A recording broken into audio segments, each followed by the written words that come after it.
Hi, uh, my name is Adamu Muhammad Dankore. I am a resident of the United States. I've been living here for a while now, um, and I want to welcome you to my YouTube channel. And I want to talk about a very important topic, the topic of security. I'm a huge advocate of community policing, and I want to talk a little more about that. Particularly, I want to explain what it is um, so that people have a clear understanding of what community policing is. So I hope you stay and I hope you get something, and I hope to get some feedback from you. Whether or not you like it, or whether or not you think it's gonna be feasible in Nigeria. Now, why am I doing this? Because, like I said, it's something I care about, and there has been an increase of security concerns in Nigeria: kidnappings, banditry, you name it. It's happening across Nigeria. And one of the best ways I think we can solve this problem, is through community policing. So that's why I'm doing this. I think it's a great solution for security, not just to combat banditry, kidnappings, but security in general. So security in general, community policing is a Kado. Yes. Give me 1 minute. Security in general. So what is community policing? Community policing has two aspects to it. Number one, it is structured where the community would be the one in charge of managing it. By managing, it means they will be in charge of hiring, firing, all the management stuff. So, for example, if in my village, if we do this system, my mother's village in Jigawa State would have its own community police, and the people of the village would have people that manage that. So the people in charge will be doing the hiring. They can fire. They are in charge. They will build their own, mini police station, or you can call it police department. But they are in charge. No one else is in charge. So, for example, the local government will not be in charge of that. The state will not be in charge of that. The federal government will not be in charge. The people in the community will 100% be in charge of managing the affairs legally. So that means a governor cannot even, no one can legally interfere with the management. So that's one aspect of it. The second aspect is funding. The funding to the community would be 100% responsible for funding.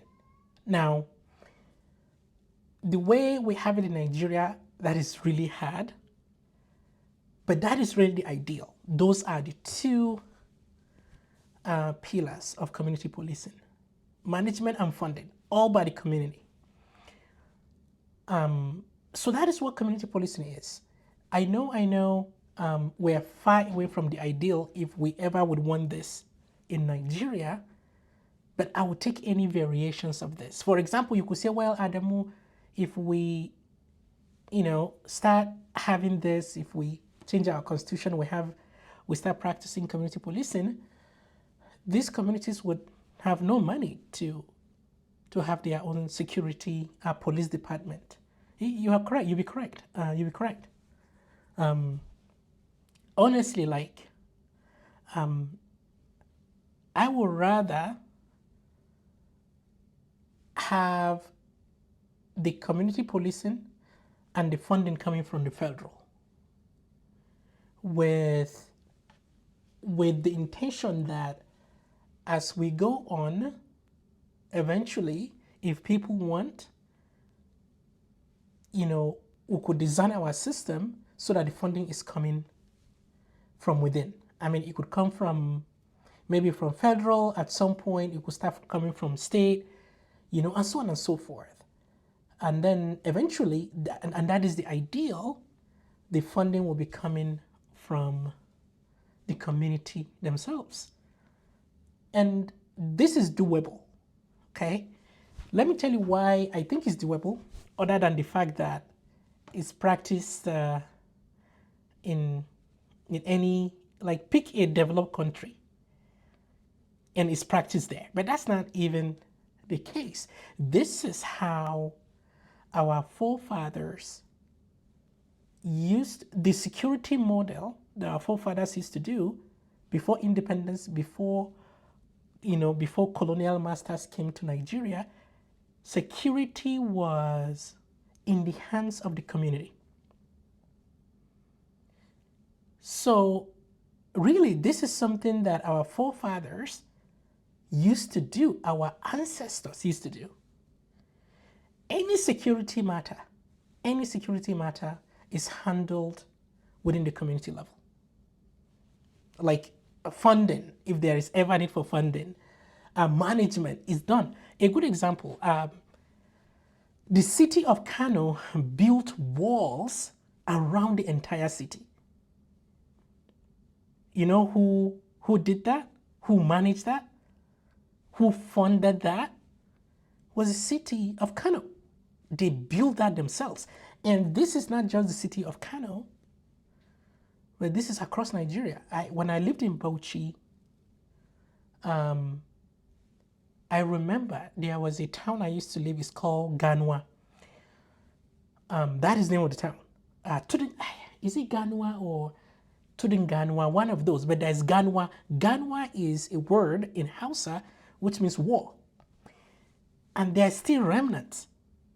At that time, at least, this is more than 20, 25 years ago, there were still remnants of the walls that the people of Bauchi built.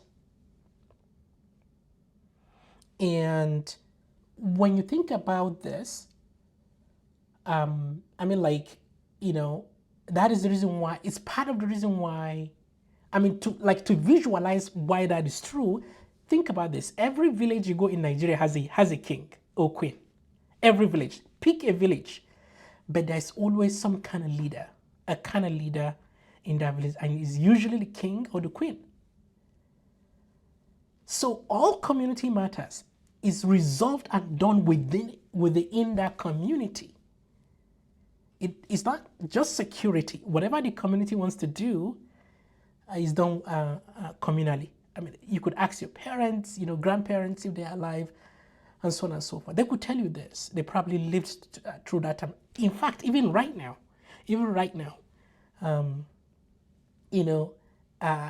title holders in the villages still exist, even though it's purely ceremonial, right? They are not empowered by the Constitution in any way. But they do exist. So really, my argument here is security, community policing is what we have done for most of human history. It's not even in Nigeria alone. For most of human history, most things are managed communally, including security. But unfortunately, we didn't do that. We did not continue with that security model after, independence and that kind of thing. So that is why I think it's going to work. It has worked in the past. This is what we used to do. So it's not new. It's not foreign. Very sensible.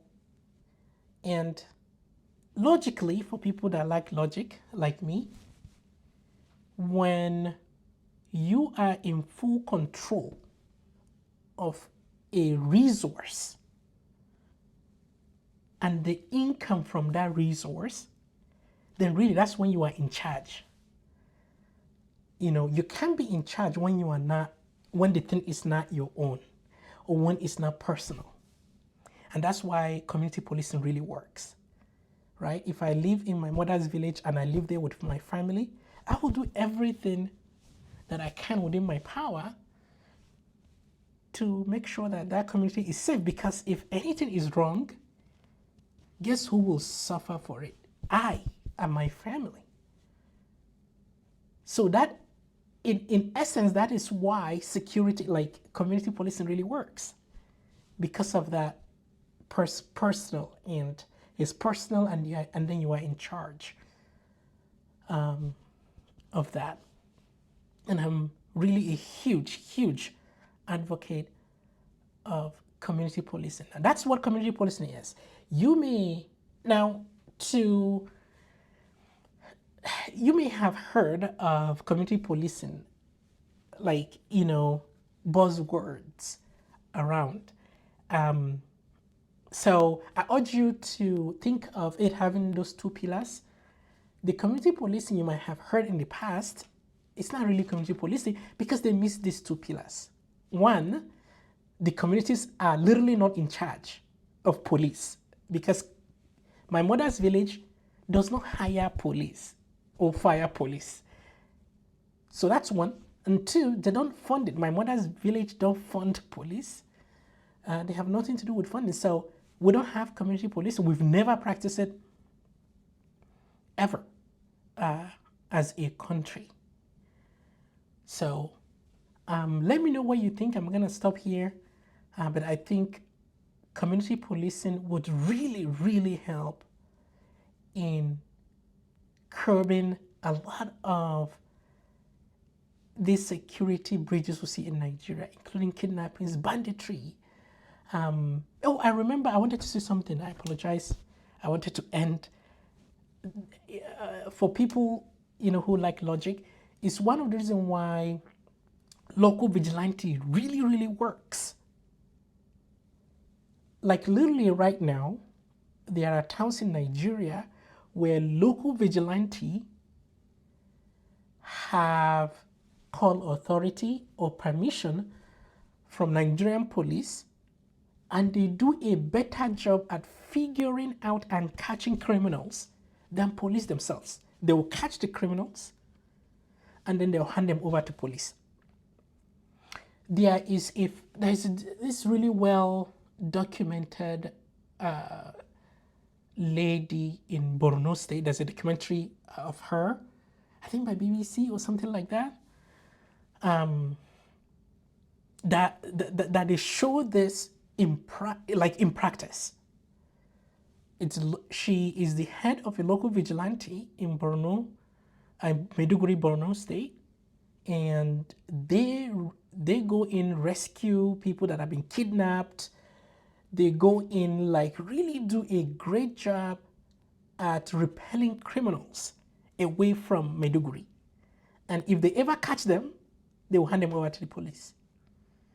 So it's really effective. That's why local vigilante groups are very effective, because of, one, is personal, you know, is your community, and you are in charge, really, you know, you're in charge in that little operation.